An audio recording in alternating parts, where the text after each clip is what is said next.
Hello friends, welcome back to our channel. അപ്പോൾ ഇന്ന് നമ്മൾ ഈ ഒരു ഓണം ഔട്ട്ഫിറ്റാണ് സ്റ്റിച്ച് ചെയ്യാൻ പോകുന്നത്. ഒരു 2 വയസ്സ് പ്രായമുള്ള കുട്ടികൾക്ക് വേണ്ടിയിട്ടാണ് ഈ ഒരു ഔട്ട്ഫിറ്റ്. നമുക്കിതിൻ്റെ മെഷർമെൻറ്റ് നോക്കാമല്ലേ. ഇതിന് ടോട്ടൽ ലെങ്ത്ത് വേണ്ടത് 8.5 ഇഞ്ചാണ്. 4 സൈഡ് മടക്കിയിട്ടാണ് നമ്മൾ ഇതിൽ ചെയ്തെടുക്കേണ്ടത്. ഇതിന് തയ്യൽ തുമ്പും കൂടെ എക്സ്ട്രാ കൂട്ടിയിട്ടുള്ളതാണ് ഈ ഒരു മെഷർമെൻറ്റ്. ഇനി നമ്മൾക്ക് വേണ്ടത് ഷോൾഡറിൻ്റെ മെഷർമെൻറ്റാണ്. അതിന് വേണ്ടിയിട്ട് 4.5 ഇഞ്ച് കൂടെ എടുക്കാം. അതേപോലെ തന്നെയാണ് ആം ഹോളിൻ്റെ നീളവും വരുന്നത്. 4.5 തന്നെ എടുക്കാം. അതുപോലെ തന്നെ നെക്കിൻ്റെ ലെങ്ത്ത് വരുന്നത് 3ഉം നെക്കിൻ്റെ വിഡ്ത്ത് വരുന്നത് 2ഉമാണ്. ഇനി നമുക്ക് ചെസ്റ്റിൻ്റെ അളവെടുക്കാം. അതൊരു 6.5 എടുക്കാം. അതുപോലെ തന്നെ വേസ്റ്റ് നമുക്കൊരു 6ഉം കൂടെ എടുക്കാം. അപ്പോൾ ഇത്രയേ ഉള്ളൂ നമ്മളുടെ ഈ മെഷർമെൻറ്റ് വരുന്നത്. ഇത് ഞാൻ കെട്ടുടുപ്പായിട്ടാണ് ഡിസൈൻ ചെയ്യാൻ പോകുന്നത്. സോ അതിനു വേണ്ടി നമ്മൾ ഷോൾഡറിൻ്റെ മിഡിൽ പോയിൻ്റ് എടുത്തിട്ട് അതിൻ്റെ 2 സൈഡിലേക്കും 1/2 ഇഞ്ച് മാർക്ക് ചെയ്യുക. എന്നിട്ട് വീഡിയോയിൽ കാണിക്കുന്നത് പോലെ അങ്ങോട്ടേക്ക് ഒന്ന് വരച്ചു കൊടുക്കുക. നല്ല രീതിയിൽ കറക്റ്റ് ഷേപ്പിന് വരച്ചു കൊടുത്താൽ നമ്മൾക്ക് കെട്ടുടുപ്പ് നല്ല അടിപൊളിയായിട്ട് തന്നെ വീട്ടിൽ തയ്ച്ചെടുക്കാം.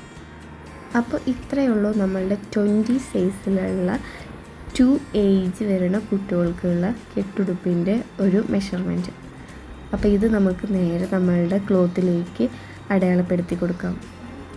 ഞാനിവിടെ ലൈനിങ്ങിലേക്കാണ് അടയാളപ്പെടുത്തിയിട്ടുള്ളത്. അപ്പോൾ അതൊന്ന് കട്ട് ചെയ്തെടുക്കാം. അപ്പോൾ നമ്മളത് നല്ല രീതിയിൽ കട്ട് ചെയ്തെടുത്തിട്ടുണ്ട്. ഇനി നമ്മളതിലേക്ക് മെയിൻ ക്ലോത്തും കൂടെ കട്ട് ചെയ്തിട്ടുള്ളതാണ് ഇത്. മെയിൻ ക്ലോത്തിൻ്റെ നെക്ക് ഞാനിവിടെ കട്ട് ചെയ്തിട്ടില്ല. അത് ഞാനിനി സ്റ്റിച്ച് ചെയ്തിട്ടാണ് കട്ട് ചെയ്യാൻ പോകുന്നത്. ബോട്ടത്തിന് വേണ്ടി ഞാനിനി 13 ഇഞ്ചാണ് എടുക്കാൻ പോകുന്നത്. ഇനി അതും കൂടെ കട്ട് ചെയ്തെടുക്കാം. ഇനി നമ്മൾ മെയിൻ ക്ലോത്തും ലൈനിങ്ങും തമ്മിലൊന്ന് അറ്റാച്ച് ചെയ്ത് കൊടുക്കാം. അതിൻ്റെ ഷോൾഡർ നമ്മളിപ്പോൾ ചെയ്യണില്ല. ആം റൗണ്ടും കൂടെ നമ്മൾ ചെയ്തെടുക്കുന്നുണ്ട്. 1 ഇഞ്ച് വീതിയിൽ ടൈ കെട്ടാൻ വേണ്ടിയിട്ടുള്ള പീസിനെ കട്ട് ചെയ്തെടുക്കാം. 4 പീസാണ് നമുക്ക് വേണ്ടി വരുന്നത്.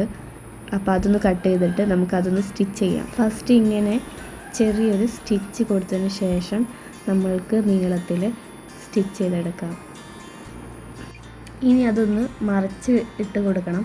അതിന് വേണ്ടിയിട്ട് പപ്പടക്കൊള്ളിയോ അല്ലെങ്കിൽ നമുക്ക് ഈർക്കിളോ എടുത്തിട്ട് അതൊന്ന് ഇതേ വീഡിയോയിൽ കാണുന്നത് പോലെ നമുക്കൊന്ന് മറിച്ചിട്ട് കൊടുക്കാം.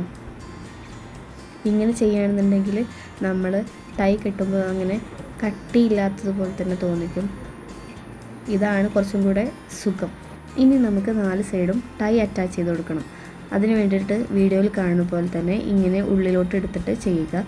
എന്നിട്ട് അവിടെ ഒന്ന് സ്റ്റിച്ച് കൊടുക്കുക. ഒരു 2-3 സ്റ്റിച്ച് കൊടുക്കുക എന്നുള്ളത് ഒന്ന് ഇങ്ങനെ പോരാതിരിക്കാൻ വേണ്ടിയിട്ട്. അപ്പോൾ ഇതുകൂടെ കഴിഞ്ഞ് നമ്മൾക്ക് ബോഡി പാർട്ടിൻ്റെ സ്റ്റിച്ചിങ് കഴിഞ്ഞിട്ടുണ്ട്. ഇനി അതൊന്ന് മറിച്ചിട്ട് കൊടുത്തിട്ട് നമുക്ക് ഒരു സ്റ്റിച്ചും കൂടെ കൊടുക്കാം. നമുക്കിനി ബോഡി പാർട്ടിൻ്റെ താഴ്ഭാഗത്ത് ഇങ്ങനൊരു 1/2 ഇഞ്ച് മാറ്റിയിട്ടൊന്ന് മേലോട്ട് കട്ട് ചെയ്തെടുക്കുക. ഫ്രോക്കല്ല, അതുകൊണ്ടാണ് നമ്മൾ ഇങ്ങനെ ഒന്ന് ചെയ്യണത്.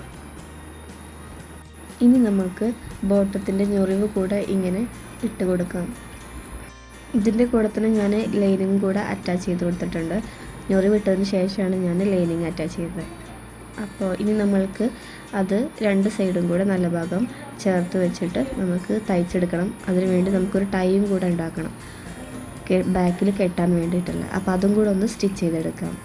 ഇനി നമുക്ക് 2 സൈഡ് കൂടെ ഇങ്ങനെ സ്റ്റിച്ച് ചെയ്തെടുക്കാം. ഇതും കൂടെ കഴിഞ്ഞാൽ ഈ ഒരു ഔട്ട്ഫിറ്റിൻ്റെ ഓവറോൾ വർക്ക് ഇവിടെ കംപ്ലീറ്റ് ആയിട്ടുണ്ട്. അപ്പോൾ ഫ്രണ്ട്സ്, ഈ ഒരു ഓണം ഔട്ട്ഫിറ്റ് നിങ്ങൾക്ക് എല്ലാവർക്കും ഇഷ്ടപ്പെട്ടു എന്ന് വിചാരിക്കുന്നു. അപ്പോൾ ഇനി നമ്മൾ മറ്റൊരു കളക്ഷനുമായിട്ട് വീണ്ടും കാണാം.